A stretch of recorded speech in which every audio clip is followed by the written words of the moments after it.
Hello everyone, it's Natty. It's May 7th, 2014. I just got back from the oral surgeon's office.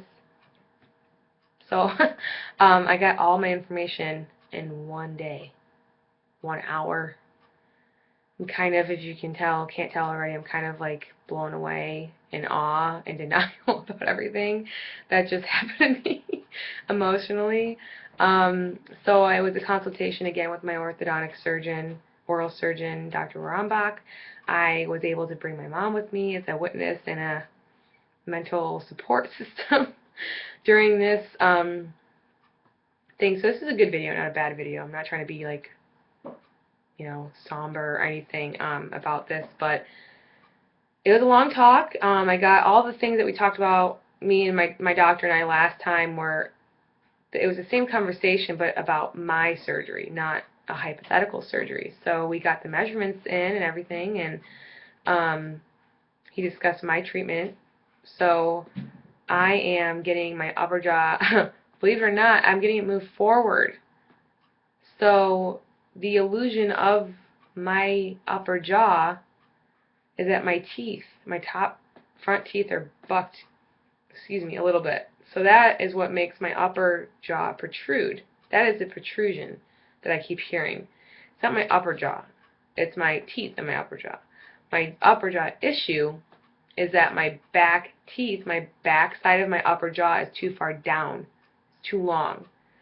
So here's my little hand motions again. My jaw is like this and not like this. So when this happens, this happens. When this rotates, it closes, right? So right now I'm like this, and it's pushing my teeth open. When they move it up, it hits like that.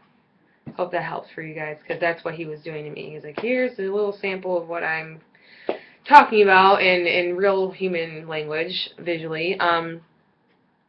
So with that, I'm also getting the upper palate expansion. There's a two-piece expansion. So I know I've mentioned this a little bit before, but I have really bad sinus problems. As of like 2 years ago, I had this giant, crazy, scary sinus infection where it looked like I got hit in the head with a baseball bat on this side.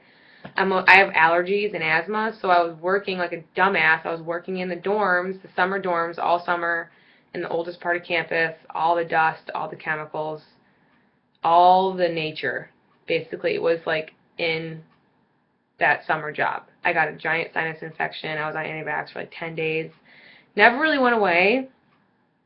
So I told him about it, and I was like, well, I'm kind of worried about you going into my sinuses. So this upper jaw surgery goes here. It's all up here. It's cut right here.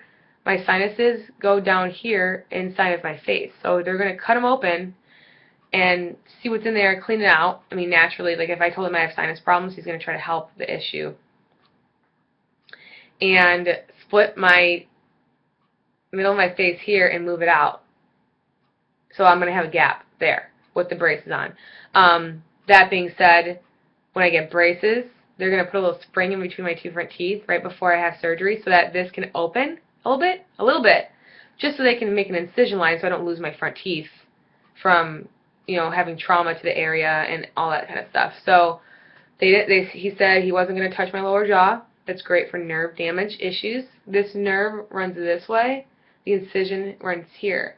This nerve runs up in here. The incision is here. So it's not a part of the operation, really. I mean, it is in sense of like millimeters, but it's not interfering with anything. Chin. So I'm going through this again. I've had to record this like 2 times. I'm going to kind of fly through this. Chin is not being moved unless something looks weird in surgery. So he said if there's a 1 to 2 millimeter difference, he's going to leave it alone. If there's a 3 to 5 millimeter difference, he's going to move it.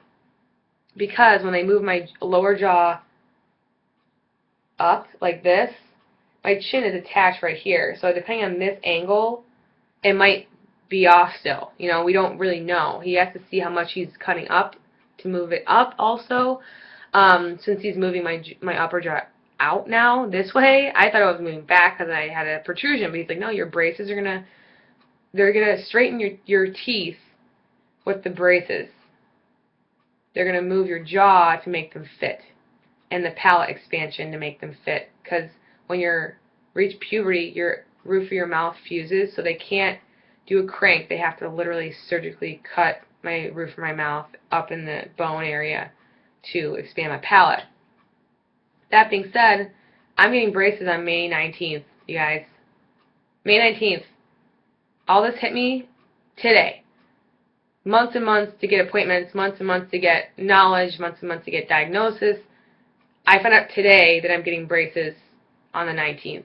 I don't know if you guys can process that. That's what I'm having an issue with. I'm doubting everything. Well, I was, right after it happened, in the car. So I get spacers in on Monday. It's Wednesday. Monday, I get spacers to get braces this month. I found out today. I don't know if you guys can understand this with me. I'm kind of having a shock right now because I'm worried about it's commitment.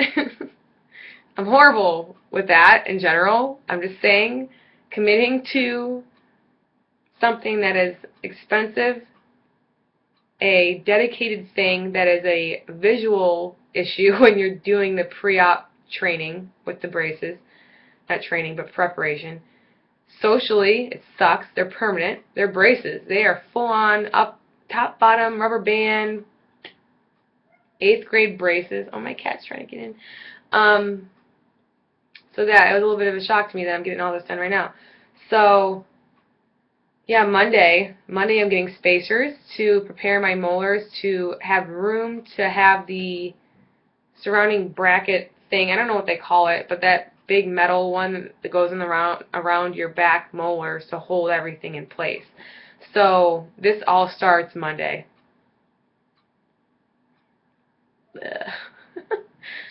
Oh my god. So yeah, I'm getting braces next Monday. Sorry, I'm absorbing this right now. So say your goodbyes right now. You can, because even Monday my teeth are going to change a little bit after that, because they're going to, it's making room for spacers. So the adventure, the journey begins on Monday the 12th.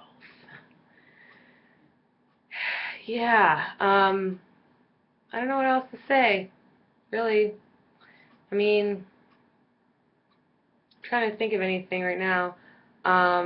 Oh, he also said that just as a good well-being, I don't know, just to know.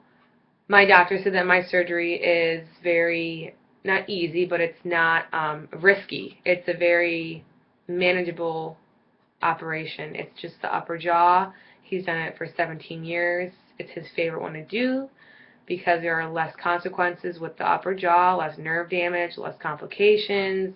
The list goes on and on. So I'm also in that weird bracket where I have a lot of TMJ issues, but they're not visual. So he said he doesn't want to change me cosmetically as much as he has to without just changing my jaw for the function of changing it. You know what I'm saying? He's not going to take another ½ an inch off just because he thinks that my face should be a different shape. He said it's already a fine shape. I have a little bit of extra room here because I can't close my mouth, but that's because my jaw doesn't close all the way.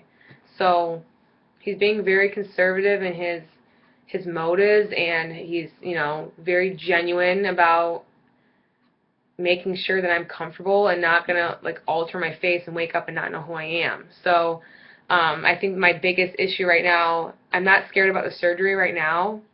I'm scared about the braces because that is the real permanent step into getting all this done. So the bite splint was removable. The appointments were hypothetical.